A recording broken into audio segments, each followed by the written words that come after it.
ये कहानी है एक ऐसे बार की जिसके अंदर अगर तुम चले गए तो बाहर आने पर तुम्हें गोली मार दी जाएगी, लेकिन अगर तुम बार के अंदर भी रहे तो माफ करना, तुम वहां भी सेफ नहीं हो। यानी इसका मतलब आगे कुआं तो पीछे खाई। कहानी की शुरुआत में हमें एक बार को दिखाया जाता है जिसमें सर्जियो नाम का एक आदमी आता है। जिस समय सर्जियो बार के अंदर आता है ठीक उसी समय एक आदमी बार से बाहर निकलता है और जैसे ही वो आदमी बाहर जाता है उसे कोई गोली मार देता है और उसकी मौत हो जाती है। ये देखकर आसपास के सभी लोग वहां से भाग जाते हैं। किसी को नहीं पता कि गोली कहां से चली है और सड़कें पूरी तरह से सुनसान हो जाती है। बार के अंदर बहुत सारे लोग होते हैं और उन्हें नहीं पता कि अब इन्हें क्या करना चाहिए। उसी वक्त एक आदमी जिसका नाम सैतुर है वो पुलिस को कॉल करने की कोशिश करता है, लेकिन उसके फोन में नेटवर्क नहीं होता। अब बार के अंदर से एक आदमी उस मरे हुए आदमी को देखने बाहर जाता है, लेकिन अचानक उसे भी कोई गोली मार देता है, जिससे बार के अंदर खड़े सभी लोग बुरी तरह से डर जाते हैं। सभी इस बात से हैरान होते हैं कि किसी के फोन में नेटवर्क नहीं होता।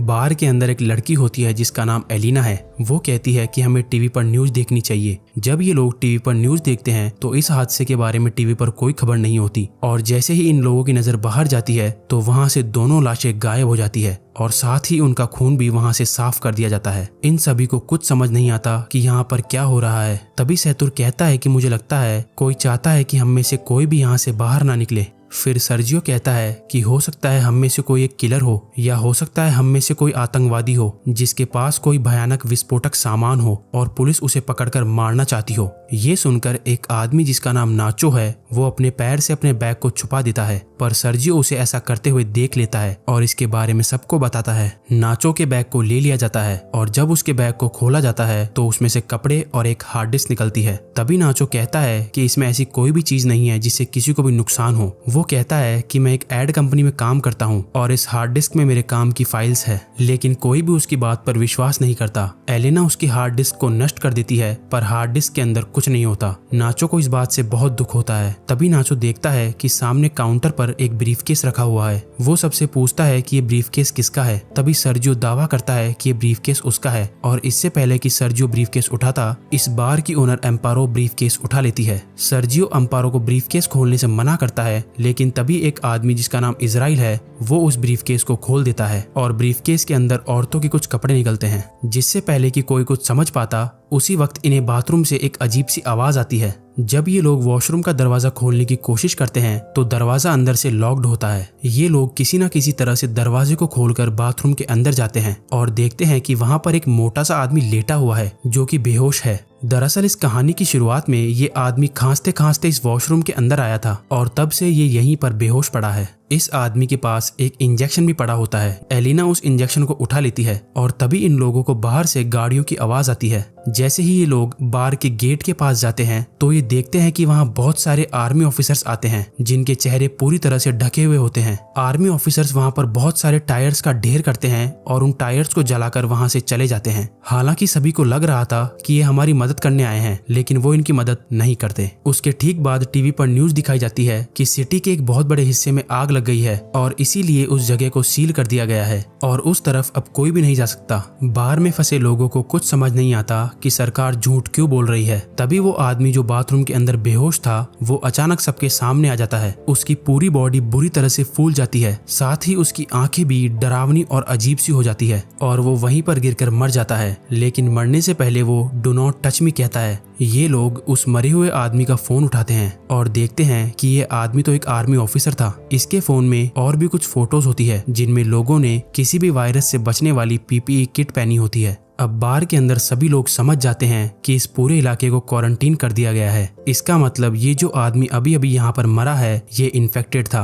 और इन्फेक्शन से इसकी जान चली गई है और हो सकता है कि शायद अब यहाँ और भी लोग इन्फेक्टेड होंगे। वहीं नाचो को दिखाया जाता है जो किसी भी तरह से अपने फोन में सिग्नल लाने की कोशिश करता है और जब वो एक टेबल पर चढ़कर अपने फोन को ऊपर करता है तो उसके मोबाइल में नेटवर्क आ जाता है। वो ये बात सबको बताता है। तभी नाचो को कहा जाता है कि तुम जल्दी से किसी भी मीडिया वाले को कॉल करके उसे सब कुछ बता दो। लेकिन तभी सैतुर भी फोन पर बात करने के लिए टेबल पर चढ़ जाता है, जिस वजह से टेबल टूट जाती है। फिर एक आदमी जिसका नाम एंड्रेस है वो नाचो से फोन मांगता है, लेकिन तभी एम्पारो उसे रोक देती है और कहती है कि इस फोन को मत छूना, क्योंकि ये फोन उस इन्फेक्टेड आदमी का था और अगर तुमने इस मोबाइल को छू लिया तो तुम भी इन्फेक्टेड हो जाओगे। सर्जियो और एंड्रेस इस बात से सहमत हो जाते हैं। अब इसका मतलब नाचो और जिस किसी ने भी इस मोबाइल को या उस आदमी को छू लिया है वो सब के सब इन्फेक्टेड है और ऐसा करने वाले इनमें से 5 लोग हैं। एंड्रेस उन्हें अपनी बंदूक से धमकाता है और इनसे कहा जाता है कि उस आदमी की डेड बॉडी को नीचे तहखाने में बने स्टोर रूम में लेकर जाओ। इन सब लोगों को मजबूरन उनकी बात माननी पड़ती है और ये सभी 5 लोग डेड बॉडी को लेकर नीचे तहखाने में चले जाते हैं। अब ऊपर बस 3 लोग बचे हुए हैं। थोड़ी देर बाद एक ट्रिनी नाम की औरत को वहां पर सफोकेशन होना शुरू हो जाता है। ट्रिनी सबको तहखाने का दरवाजा खोलने के लिए कहती है, लेकिन कोई उसकी बात नहीं सुनता। जैसे ही ट्रिनी दरवाजा खोलने जाती है तो वहां पर रखी हुई कुछ बॉटल्स गिर जाती है। उनका लिक्विड एक साइड बहना शुरू हो जाता है और तभी इनकी नजर वहां पर बने एक ड्रेनेज पर पड़ती है। इसका मतलब ये लोग वहां से पानी के रास्ते से होते हुए वहां से बाहर निकल सकते हैं। फिर इजराइल उस ढक्कन को खोल देता है और वो ड्रेनेज के अंदर से होकर यहाँ से बाहर निकलने का फैसला करता है। इसलिए वो अपने पूरे शरीर पर ऑयल लगाता है और उस ड्रेनेज से नीचे जाने की कोशिश करता है, लेकिन ड्रेनेज का छेद ज्यादा बड़ा नहीं होता, इसलिए वो नीचे नहीं जा पाता। और तभी अचानक इन सभी लोगों को गोलियां चलने की आवाज आती है। आवाज सुनकर ये सभी लोग घबरा जाते हैं। फिर इन्हें ऊपर बार में धुआं दिखाई देती है, जिसे देखकर ये लोग समझ जाते हैं कि ऊपर जो 3 लोग थे उन्हें किसी ने मारकर पूरे बार को आग लगा दी है। वहीं दूसरी तरफ इजराइल अभी भी बुरी तरह से ड्रेनेज में फंसा हुआ है। अब वो लोग सबसे पहले इजराइल को ड्रेनेज से बाहर निकालते हैं। कुछ घंटों बाद आग पूरी तरह से बुझ जाती है और वो लोग ऊपर बार में आने का फैसला करते हैं।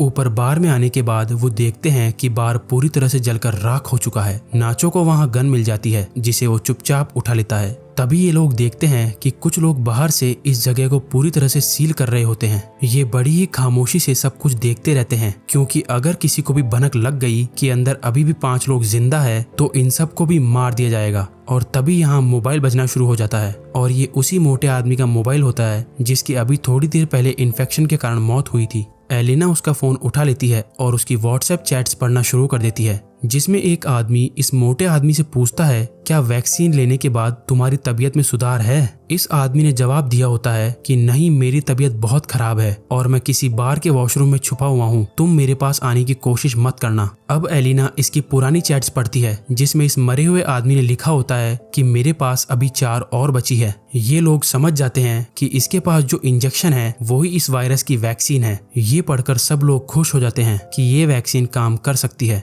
लेकिन फिर भी उनके मन में एक डाउट आता है कि अगर इस आदमी ने वैक्सीन ली थी तो इसकी मृत्यु कैसे हो गई। अचानक इसके बाद वो फोन बजना शुरू हो जाता है, पर इससे पहले कि वो फोन उठा पाते उसकी बैटरी लो होने के कारण फोन स्विच ऑफ हो जाता है। अब ये किसी न किसी तरह से फोन को चार्ज करने की कोशिश करते हैं। वहीं एलिना कहती है कि इस आदमी ने चैट्स में कहा था कि इसके पास 4 और बची है, तो क्यों ना हम उन 4 वैक्सीन को ढूंढे। फिर ये सब नीचे स्टोर रूम में उसकी लाश के पास जाते हैं, लेकिन इनको वहाँ पर कोई वैक्सीन नहीं मिलती। इसके बाद फिर ये वॉशरूम में जाते हैं, जहाँ पहले से ही इजराइल वैक्सीन के साथ बैठा होता है। इजराइल किसी एक से अपना बलिदान मांगता है, क्योंकि वो सब 5 है और वैक्सीन सिर्फ 4। इसलिए इजराइल सबसे पहले एक इंजेक्शन निकालकर अपने आप को इंजेक्ट कर लेता है। तभी नाचो उस पर अपनी बंदूक तान देता है, लेकिन इजराइल फिर भी वैक्सीन अपने शरीर में इंजेक्ट कर लेता है, जिसके बाद नाचो और इजराइल के बीच हाथापाई शुरू हो जाती है। इजराइल नाचो पर हावी हो जाता है और उसकी गन को छीन लेता है। इसी हाथापाई के दौरान वैक्सीन इजराइल के हाथ से छूटकर नीचे तहखाने में गिर जाती है।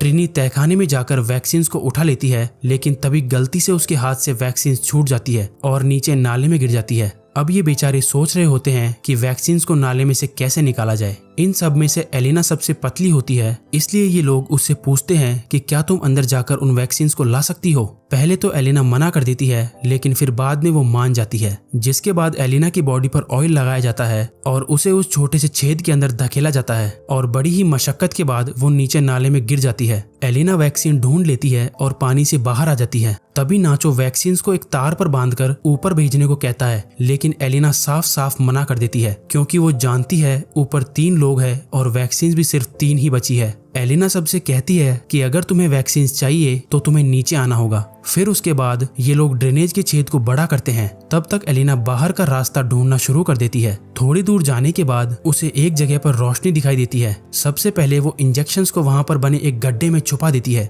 इसके बाद वो सीढ़ियों से ऊपर जाकर देखती है कि वहाँ पर बहुत सारी पुलिस फोर्स है जो कि बार में मरे उनके 3 साथियों को जला रही है। यहाँ से सीन शिफ्ट होता है और हमें दिखाया जाता है कि बाकी के 4 लोग जो ऊपर स्टोर रूम में थे वो भी अब किसी न किसी तरह से नीचे आ जाते हैं। इजराइल और नाचो के बीच एक बार फिर घमासान युद्ध शुरू हो जाता है और इस बार नाचो उससे बंदूक छीनकर उसे वहीं पर गोलियों से बूंद देता है। अब नाचो के पास गन होती है इसलिए सब उससे डर रहे होते हैं। तभी नाचो सैतुर को अपने गन पॉइंट पर ले लेता है और एलिना को वैक्सीन देने के लिए कहता है। नाचो कहता है कि हमारे पास 3 वैक्सीन है और इसको मरने के बाद हम तीनों बच सकते हैं। फिर एलिना इन सबको बाहर की ओर ले जाती है जहां उसने वैक्सीन छिपा रखी थी। धीरे धीरे ये लोग आगे बढ़ते रहते हैं। नाचो और एलिना आगे चलते हैं जबकि सैतुर और ट्रिनी इनके पीछे चलते हैं। तभी अचानक ट्रिनी सैतुर को पानी में डुबाकर मारने की कोशिश करती है ताकि सारी दिक्कत ही खत्म हो जाए, लेकिन नाचो ट्रिनी को ऐसा करने से रोक देता है। पर ट्रिनी नाचो से कहती है कि तुम मुझे मार दो ताकि तुम सब वैक्सीन बांट लो